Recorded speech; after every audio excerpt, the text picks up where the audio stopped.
And I think what Jesus is trying to say to Peter and to the disciples and to us is, okay, you failed me, but that doesn't mean you're cut off. I'm not going to say to you, get out, I'm done with you, never again. No, what Jesus is doing here is restoring a fallen Peter.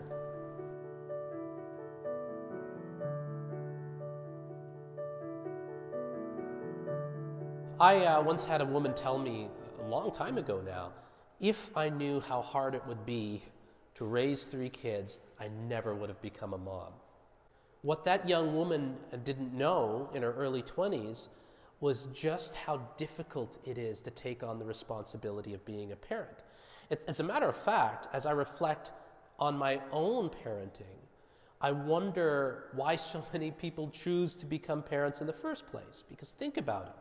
You're required to take on the care of the basic needs of a human being from the first day of their life, slowly nurturing them, day after day, loving them, correcting them, until they're finally old enough to get out there into the world and take care of themselves. What I'm getting at is this. There are certain things that we agree to take on in life without really knowing what we're getting ourselves into. And I think parenting is definitely one of those things.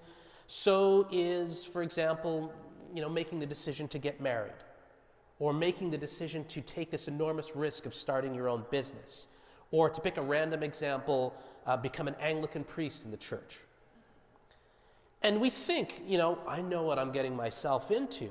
We think that when we're saying our wedding vows. We think that when we're taking out that loan to start our small business. We think that when we're heading off to seminary. We convince ourselves that, we can do it. I think there's one particular responsibility that many of us here have taken on without stopping to truly consider the costs, without stopping to ask ourselves, look, can I handle this? Do I have it in me? And that responsibility is the responsibility of being a follower of Christ, being a follower of Jesus.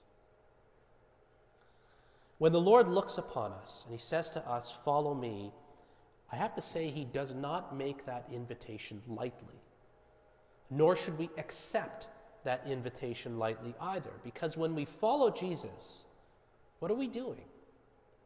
We are agreeing to follow a man who faced rejection, suffering, shame, and finally death. And as Jesus says, a servant isn't greater than the master. He said, look, if I had it rough, if they gave me a hard time, they're going to give you a hard time too. And I think this is something that we seldom think about, just as young parents don't necessarily stop and consider the difficulties that are, ahead of them when it comes to their journey of parenting. Today, I want to tell you a story about a guy who happens to be well known for thoughtlessly diving into commitments that he has an extremely hard time following through with. The full name of this particular guy happens to be Simon, son of John, although Jesus gives him a nickname, and that nickname is Peter, which means the rock. Now, on a positive note, Peter was the eager type. Peter was the zealous type. He's the kid in your class who's the first to put his hand up when the teacher asks for volunteers. He was always a very willing person, willing to do whatever was asked of him by Jesus. But more than that, willing to go above and beyond what Jesus asked of him. The only problem, once again, is that Peter's the kind of guy who doesn't always follow through with those hastily made commitments. And that brings to mind a story that I'm sure you're all familiar with. Before Jesus' crucifixion, when he was giving his final instructions to his disciples, he said to them, where I am going you can't go, but you will follow me later. And as soon as Jesus says this, Peter, and this is totally in keeping with his character, blurts out, look, why can't I come now? I'm ready to die for you. Let's go. Let's do this. And to this, Jesus answers in front of all the other disciples, Peter, before the rooster crows tomorrow morning, you will deny 3 times that you've even known me. And Jesus is right. Peter does in fact deny the Lord 3 times before the rooster crows. I won't retell the story because you all know it. I sometimes wonder, actually, if Jesus gave Peter the right nickname at all. Because you see, Peter, once again, means rock. Peter is supposed to be reliable and strong and unmovable, but the impression we get from the gospel stories is that Peter can be the exact opposite. Peter's like quicksand. Maybe that's the nickname that Jesus should have given him. Contrary to his confident declaration of his willingness to die for Jesus, Peter ends up denying the Lord not just once, but 3 times. And that's what makes today's story, the one that you just heard a few minutes ago, so remarkable. I want you to remember what Jesus has to say to Peter in today's reading. Jesus said to Peter, "Take care of my sheep."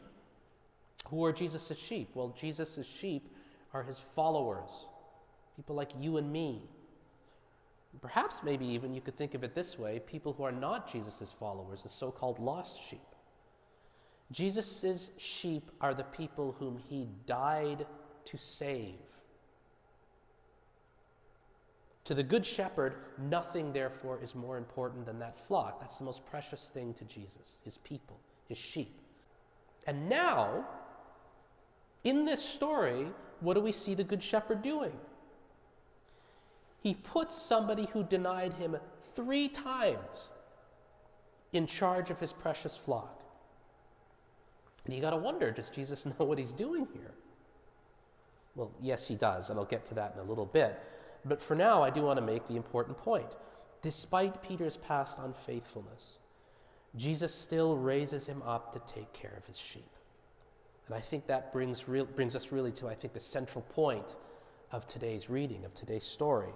Despite all of our past sinfulness, despite the weaknesses that we have at present, God still raises us up to be followers of Christ. He still raises us up to ministry. And I want you to keep this in mind as we take a closer look at that reading today from John 21. Well, here's the context.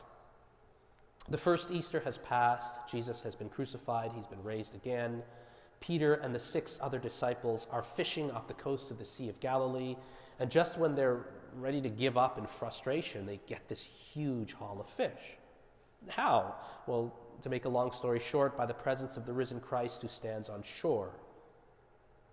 And soon the disciples are gathered around this charcoal fire. They're eating bread and fish with Jesus, just like they used to do in the old days before the crucifixion and the resurrection. And as the 8 of them sit there and they eat in silence, Jesus gazes over at Peter across the fire, across that charcoal fire. And he says, "Simon, son of John, do you love me?" And Peter answers, "Yes, Lord, you know that I love you." "Feed my lambs," Jesus instructs him. And Peter and the disciples continue to have their breakfast in silence. But that silence is quickly broken when Jesus again looks at Peter. And he says to Peter, "Simon, son of John, do you love me?" And again, Peter responds as he did before, "Yes, Lord, you know that I love you." But this time he's a little upset because he's thinking, why did Jesus have to ask me that question twice? Does he not believe me? When I said that I love him before, does he doubt me? But Jesus simply repeats the same instruction, "Tend my sheep." And after another brief pause, the question comes up again, "Simon, son of John, do you love me?" Only this time, Peter is now really disturbed. He's something's going on here. Maybe he thinks that the Lord has lost all faith in him completely, just doesn't trust him anymore. So maybe Peter is even starting to tear up, and he says, "Lord, you know everything. You know everything. You know that I love you." Finally, Jesus commissions Simon Peter for the 3rd time. He says, "Feed my sheep." What's going on here? Why does Jesus ask Peter 3 times whether or not he loves him? Does he not believe Peter the first 2 times? And if Jesus doesn't believe that Peter is telling the truth when he says, "I love you," then why would he give him this awesome responsibility of being a shepherd to the sheep? This is what I think is going on. What Jesus is trying to say to Peter is this: Peter, you let me down 3 times in the past. You denied 3 times that you've even known me. But you know what? Despite all that, I'm going to accept your declaration of love for me, not just once, but 3 times. I'm going to allow you to say it to me 3 times, standing right here by this charcoal fire. But not only that, I'm going to commission you to take care of my sheep, not just once, but 3 times. And I think what Jesus is trying to say to Peter and to the disciples and to us is, okay, you failed me, but that doesn't mean you're cut off. I'm not going to say to you, get out, I'm done with you, never again. You've clearly blown it in the past. Why should I give you a second or a third or a fourth chance? No, what Jesus is doing here is restoring a fallen Peter. Jesus raises Peter up to this extremely important ministry of tending the flock. And I want to make a really important point here. The only reason why Simon, son of John, is called Peter, or the rock in the first place, is because Jesus gives him that name. This is not a name that Peter came up with by himself. He didn't decide to call himself like the rock, like Dwayne Johnson. That would be really pretentious of him, right? Jesus gives him the nickname. The only reason why Peter is a source of faithfulness, the only reason why he's a source of strength and fortitude, is because Jesus has raised him up to be that way. Jesus has made him that way. Alone, Peter is nothing. Peter alone is the type of guy who makes rash promises and out of fear and discomfort completely fails to follow through. Alone, Peter is as sure and reliable and stable and safe as quicksand. But, and this is the important thing, with Jesus in his life, with the power of the Holy Spirit working in Peter's life, he actually can be the rock. He can live up to that nickname that Jesus gave him. And I think at this point in Peter's life, after everything he's been through, Peter now knows that lesson. I think he's aware of this. Having failed Jesus before, having denied him 3 times, Peter knows that he's personally incapable of loving Jesus to the point of death. Peter knows, look, if I rely on my own strength, if I rely on my own power, if I trust in my own willpower and fortitude, I'm just going to fail. There's no way I can make it. But Peter knows that with the power of the Master working in him, he can be the strong leader, the shepherd that Christ called him to be. He can indeed shepherd the flock of Christ. And I want you to remember again the central point of today's reading.